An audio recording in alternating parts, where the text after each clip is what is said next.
Film की शुरुआत में हमें 1944 का वक्त दिखाया जाता है। हम देखते हैं बहुत बड़ी जंग चल रही है। नाजी आर्मी एक आदमी को पकड़कर अपने साथ ले जा रही थी। उसके मुंह पर कपड़ा ढका हुआ था और उस आदमी का दोस्त बस उसे देखता ही रहता है। वो सोचता है कि आखिर ये आर्मी मेरे दोस्त को कहाँ पर ले जा रही है। जब उस आदमी के चेहरे से कपड़ा हटाया जाता है तो पता चलता है कि ये इंडियाना जोन्स है। दरअसल यहाँ पर नाजी बहुत सी एंटीक्स नायाब चीजों को जंग के बाद चुरा रहे थे। उन्हें उसी जगह पर ऐसी चीजें मिली थी जो दुनिया में कहीं पर भी नहीं पाई जाती। इंडियाना भी यहाँ पर एक खास चाकू की तलाश में आया था। अब नाजी का एक साथी जिसका नाम वॉलर होता है, वो उसे देखकर अपने बैग में रख लेता है। तभी उधर एक जोरदार धमाका हुआ था जिसमें इंडियाना बचकर निकल जाता है और एक गाड़ी में जाकर बैठ गया था। उसी गाड़ी में दो नाजी फौजी भी आकर बैठ जाते हैं। उन्हें ऐसा लग रहा था कि आगे उनका ड्राइवर बैठा है, इसलिए इंडियाना भी कुछ नहीं बोलता और बस गाड़ी चलाता रहता है। मगर आधे रास्ते में नाजी फौज को पता चल गया था कि ये इंडियाना है जो कि इनसे छूटकर भाग रहा है। अब जब उन्हें पता चलता है तो इंडियाना ने चलती गाड़ी से छलांग लगा दी थी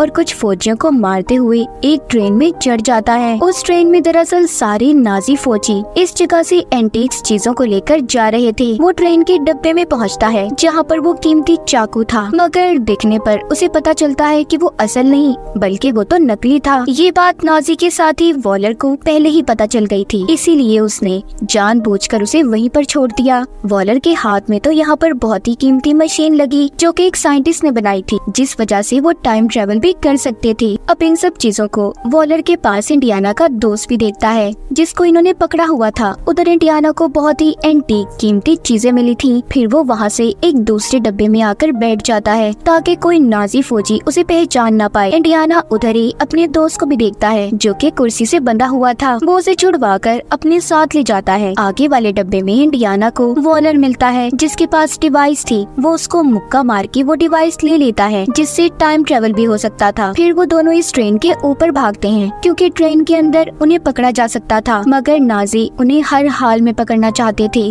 इसीलिए वो उस ट्रेन के आगे बॉम्ब ब्लास्ट कर देते हैं। जब इंडियाना ये देखता है तो अपने दोस्त को लेकर नहर में कूद गया था, इसीलिए दोनों बच गए थे। अब इन्हें पता चलता है कि ट्रेन के ऊपर बॉम्ब नाजियों ने नहीं छोड़ा था, असल में ये काम अमेरिकन का था। अब वो टाइम ट्रेवल डिवाइस भी उनके कब्जे में थी, यानी कि वो डिवाइस इंडियाना को मिल ही नहीं पाई। अब कहानी आती है 1969 में। इंडियाना जोन्स अब बड़े हो गए थे। हमें उनका कॉलेज दिखाया जाता है जहाँ पर वो प्रोफेसर थे जो हिस्ट्री की चीजों के बारे में बताते थे। वो अपने सभी स्टूडेंट से एक सवाल पूछते हैं। सभी स्टूडेंट उनके सवाल का गलत जवाब देते हैं। यहीं पर हेलेना नाम की एक लड़की थी जो इंडियाना के सभी सवालों के सही जवाब देती है, जिसे सुनकर वो बहुत खुश हुए थे। वो यहाँ पर सबको एक साइंटिस्ट का नाम बताते हैं। वो कहती है कि वो बहुत सी चीजें बना चुके हैं, जैसे कि हथियार और बहुत सी डिवाइसेस वगैरह जिनसे टाइम ट्रेवल भी हो सकता है। खैर इंडियाना अब कॉलेज से निकल जाते हैं। उनके पीछे हेलेना भी थी और साथ ही हेलेना के पीछे एक CIA एजेंट। एक होटल में बहुत सारे गुंडे हैं, उन्हीं में एक अमेरिकन एजेंट भी था। उधर वॉलर भी होता है जिसको हमने कहानी के शुरू में देखा, जो एंटीक चीजों को चुराना चाहता था। ये अमेरिकन एजेंट वॉलर के लिए ही काम किया करता था। दरअसल वॉलर ने यहाँ पर सबसे अपनी पहचान छुपाई थी कि वो नाजी है। वो यहाँ पर नासा के साथ मिलकर काम किया करता था। सीन शिफ्ट होता है हेलेना और इंडियाना पर। हेलेना इंडियाना को बताती है कि मैं आर्कियोलॉजिस्ट की पढ़ाई कर रही हूँ, यानी कि मुझे तारीख में बहुत सी चीजों को जानने का बहुत शौक है। मैंने बहुत सी चीजों के बारे में गहराई से पढ़ा है। वो यहाँ पर उसी डिवाइस की बात भी करती है जो कि टाइम ट्रेवल डिवाइस थी। हेलेना कहती है मुझे अब वो डिवाइस, वो डायल ढूंढना है। ये सुनकर इंडियाना थोड़ा मायूस हो जाते हैं। वो हेलेना को अब अपने साथ उसी कॉलेज की लाइब्रेरी में लेकर जाते हैं जहाँ पर वो पढ़ाया करते थे। वो अब डिवाइस को निकाल कर हेलेना को दिखाते हैं क्योंकि अब तक इंडियाना ने उसे संभाल कर अपने पास रखा हुआ था। ये आधा हिस्सा है, आधा हिस्सा उस साइंटिस्ट ने तोड़ दिया था जब उसने इसे बनाया, क्योंकि वो साइंटिस्ट जानता था कि ये गलत कामों के लिए भी इस्तेमाल हो सकता है और कभी न कभी ये गलत हाथों में भी जरूर जाएगा। तभी उधर कुछ लोग आ जाते हैं जो कि CIA के एजेंट्स थे। इनमें वही CIA की एजेंट भी थी जिसको हमने हेलेना का पीछा करते देखा। उन्हें दरअसल ये बात पता चल गई थी कि इंडियाना के पास वो टाइम ट्रेवल डिवाइस है। वो उन पर गन कर लेते हैं।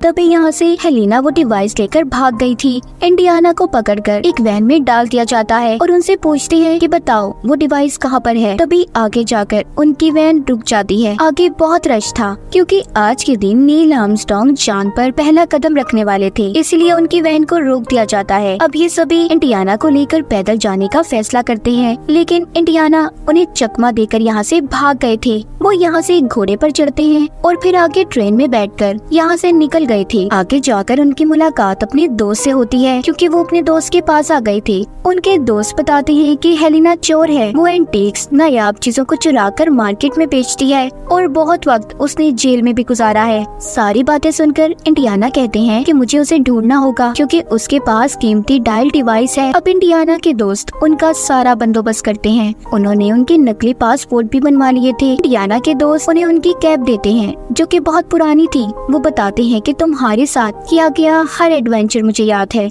अगले दिन इंडियाना जब उसे ढूंढते हुए एक होटल में पहुंचते हैं तो हेलिना उस डायल की नीलामी कर रही थी। वो जब उसे रोकने के लिए आगे बढ़ते हैं तो उधर ही हेलिना का एक असिस्टेंट उन्हें रोक लेता है जो कि उसका दोस्त भी था। वो हाथ झटकते हुए आगे बढ़ते हैं। वहीं पर इंडियाना वॉलर को भी देखते हैं। उन्होंने उसे पहचान लिया था कि वो नाजी है क्योंकि उन्हें सब कुछ याद था। वो उसे देखकर बोलते हैं, हेलिना तुम इस डायल की नीलामी नहीं कर सकती। तभी यहाँ पर लड़ाई हो जाती है। उस डिवाइस के सभी पीछे थे। आखिर में वो डिवाइस अब हेलिना के हाथ में आती है। वो उसे अपने असिस्टेंट की तरफ फेंकती है। तभी उसके हाथ से वॉलर उस डिवाइस को छीनकर ले जाता है। हेलिना और इंडियाना दोनों भागते हुए बाहर आते हैं, मगर तब तक वॉलर वहाँ से जा चुका था। इंडियाना एक ऑटो रिक्शा लेकर उनका पीछा करते हैं, मगर वो लोग जा चुके थे। वॉलर दिखाया जाता है जिसको CIA एजेंट बोल रही थी कि तुम जानते हो तुम्हारी वजह से न जाने कितने मासूम लोगों की जान चली गई। यानी कि इंडियाना के पीछे जो CIA के एजेंट पड़े थे वो सभी वॉलर से मिले हुए थे।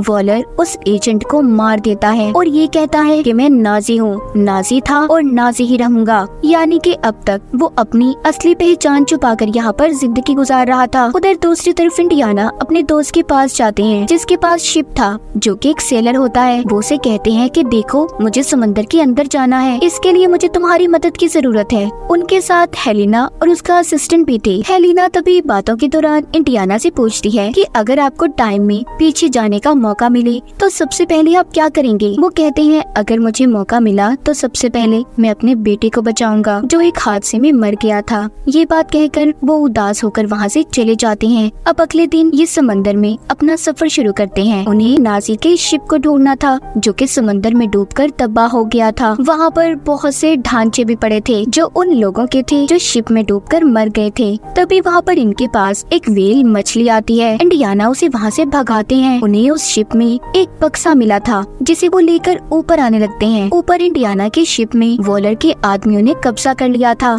जैसे ही वो उस बक्से को लेकर ऊपर आते हैं तो वो लोग उस बक्से को ले लेते हैं। उसमें एक बड़ा पत्थर था जिस पर अजीब सा कुछ लिखा हुआ था। अब ये उस पत्थर पर हेलिना को पढ़ने का कहते हैं क्योंकि वो आर्कियोलॉजिस्ट थी। यहाँ पर वो अपनी चाल खेलती है और सारी बातें उन्हें गलत बताकर एक बॉम्ब ब्लास्ट कर देती है। और अब इसी बात का फायदा उठाकर इंडियाना, हेलिना और उसका असिस्टेंट एक दूसरी कश्ती में चले जाते हैं। इंडियाना ने वो पत्थर भी साथ ले लिया था। जब वो ये देखते हैं कि वो पत्थर तो बहुत भारी है तभी वो उसमें आग लगा देते हैं। उन्हें लग रहा था कि शायद उसके अंदर कुछ तो जरूर होगा। जब वो उसे आग लगाते हैं तो उसमें से एक गोल्ड की शील्ड निकलती है जिस पर दरअसल ये लिखा था कि दूसरे डायल का हिस्सा कहाँ पर है। उन्हें एक जगह के बारे में भी पता चलता है जहाँ पर वो साइंटिस्ट दफन था जिसने टाइम मशीन को बनाया था और दूसरा हिस्सा उन्हें वहीं पर मिलना था।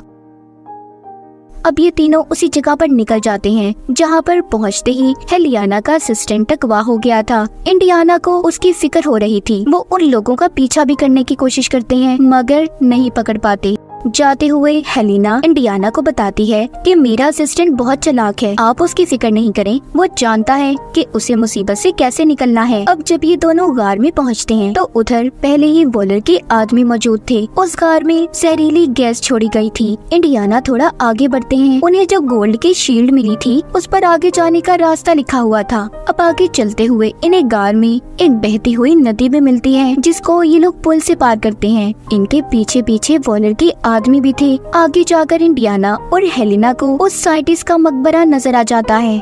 जब ये उस पत्थर को हटाते हैं तो उधर उसका पूरा कंकाल ढांचा पड़ा था। उधर ही इन्हें उसी डिवाइस का दूसरा हिस्सा भी मिल गया था, जिसे देखकर इंडियाना बहुत खुश थे। हेलिना उधर बनी हुई तस्वीरों को देखती है जो कि आज के जमाने की थी। वहाँ पर एरोप्लेन और घड़ी की तस्वीरें बनी हुई थी, जिसे देखकर वो काफी हैरान होती है, क्योंकि वो ये सोच रही थी कि उस जमाने में भला इन चीजों के बारे में किसी को कैसे पता होगा। वो उसी साइंटिस्ट के ढांचे पर बंधी हुई घड़ी भी देखती है जो कि आने वाले जमाने की थी। वो देखकर बोलती है कि ये बात तो काफी हैरान है, जो घड़ी इन्होंने बांधी हुई है ये टेक्नोलॉजी तो अभी तक आई भी नहीं। दरअसल यहाँ पर हेलिना को बात समझ आती है कि साइंटिस्ट वक्त से छेड़छाड़ कर रहे हैं, टाइम ट्रेवल को जानते हैं। तभी इंडियाना भी ये सुनकर कहती है कि ये सारी बातें सच हैं। तभी उधर वॉलर आ जाता है जो कहता है कि साइंटिस्ट कभी भी गलत नहीं था, टाइम ट्रेवल हो सकता है। अब वो उस डिवाइस का दूसरा हिस्सा इनसे ले लेता है और साथ ही जो साइंटिस्ट ने हाथ पर घड़ी बांधी हुई थी उसको डिवाइस पर रखता है तो वो चलने लगी थी। यहाँ पर हेलिना का असिस्टेंट भी आ जाता है जो वॉलर पर हमला करता है। तभी उधर गोलियां चलना शुरू हो गई थी, इसी उसमें इंडियाना भी जख्मी हो गए थे।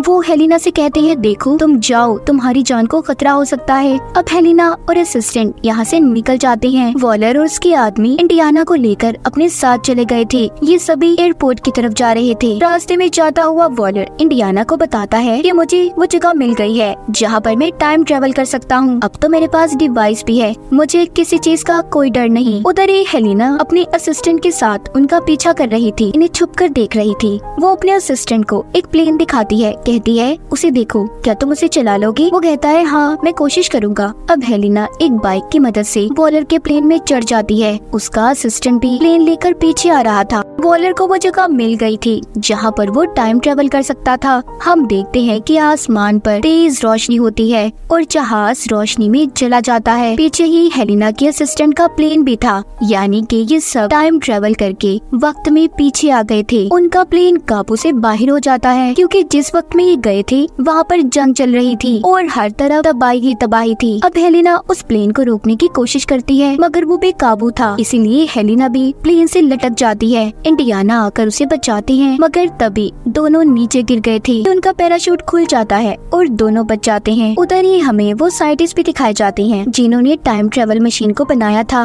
वो अभी भी बैठे उसे पूरा ही कर रहे थे, यानी कि ये वक्त तो पीछे का था। उस वक्त टाइम ट्रेवल मशीन बनी ही नहीं थी। वो अब उस प्लेन को भी गिरता हुआ देखते हैं जिसमें वॉलर था। वो प्लेन पूरी तरह गिरकर तबाह हो गया था। यहाँ पर साइंटिस्ट आकर वॉलर के हाथ से घड़ी को उतार लेते हैं जो कि उन्होंने उनकी बांधी हुई थी, यानी कि प्रेजेंट में जो हमने देखा उनके ढांचे के हाथ पर। अब यहीं पर इंडियाना हेलिना को बताते हैं ये सारा प्लान साइंटिस्ट का था। उन्होंने अपने डायल को ऐसे सेट किया था कि अगर आने वाले कल में कोई उस डायल को इस्तेमाल करे तो वो उसी जगह पर पहुंच जाए जहां पर वो रहा करते थे। और देखो वैसा ही हुआ है। मैं यहीं पर अब हमेशा के लिए रहना चाहता हूँ। मेरी जितनी भी जिंदगी बची है मैं बस यहीं पर रहकर गुजारना चाहता हूँ। तभी वो साइंटिस्ट उनके पास आते हैं और इंडियाना को घड़ी और वो डायल टाइम ट्रेवल मशीन देते हैं। कहते हैं कि इसे तुम अपने वक्त में साथ ले जाओ। इंडियाना कहते हैं नहीं, मैं अब यहाँ से कहीं नहीं जाना चाहता। तभी हेलिना कहती है आप यहाँ पर टाइम ट्रेवल करके आए हैं, अगर आप यहीं पर रहे तो हमारे लिए मसले खड़े हो सकते हैं, इसीलिए आपको मेरे साथ चलना ही होगा। तभी वो उनके मुंह पर एक जोरदार मुक्का मारती है जिससे इंडियाना बेहोश हो जाते हैं। जब उन्हें होश आता है तो वो अपनी दुनिया में थे, यानी कि अपने वक्त में प्रेजेंट उनके मौजूदा दौर में वही घड़ी और टाइम ट्रेवल मशीन उनके पास पड़ी थी जिससे ये अभी 2000 साल पीछे गए थे। उधर हेलिना आती है और बोलती है कि मैं जानती हूँ आप अकेले हैं। तभी वहाँ पर वो उनकी वाइफ को बुलाती है जो पहले उन्हें छोड़कर चली गई थी। ये सभी बहुत खुश थे और इसी के साथ ही इस फिल्म की कहानी भी यहीं पर खत्म हो जाती है।